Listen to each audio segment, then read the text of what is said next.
सुदामा एक निर्धन ब्राह्मण थे जो अपनी पत्नी और बच्चों के साथ एक छोटे से झोपड़ी में रहते थे। वे भगवान श्री कृष्ण के बचपन के घनिष्ठ मित्र थे। दोनों ने गुरु सांदीपनि के आश्रम में साथ शिक्षा प्राप्त की थी। समय के साथ कृष्ण द्वारका के राजा बन गए और सुदामा भक्ति और विद्या के मार्ग पर चलते हुए अत्यंत गरीबी में जीवन यापन करने लगे। सुदामा की स्थिति इतनी खराब हो गई थी कि कई बार घर में खाने तक को कुछ नहीं होता था।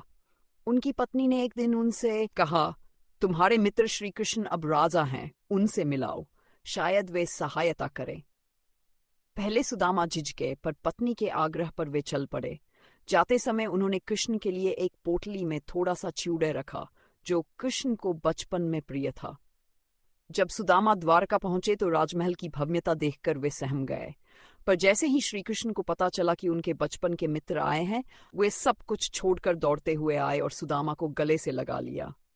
उन्होंने सुदामा के पैर धोए, उन्हें राजसी आसन पर बैठाया और स्वयं उनके सामने खड़े रहे। ये देखकर रुक्मिणी और दरबार के सभी लोग आश्चर्यचकित रह गए।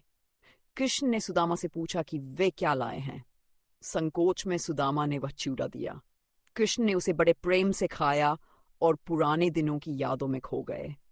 सुदामा ने सहायता मांगने का साहस नहीं किया, लेकिन कृष्ण ने उनके मन की बात बिना कहे ही जान ली। सुदामा जब अपने गांव लौटे तो देखा कि उनकी झोपड़ी की जगह सुंदर महल बन गया था। उनके परिवार के पास अब सभी सुख सुविधाएं थीं। वे समझ गए कि यह सब श्री कृष्ण की कृपा है। यह कथा सच्ची मित्रता, निस्वार्थ प्रेम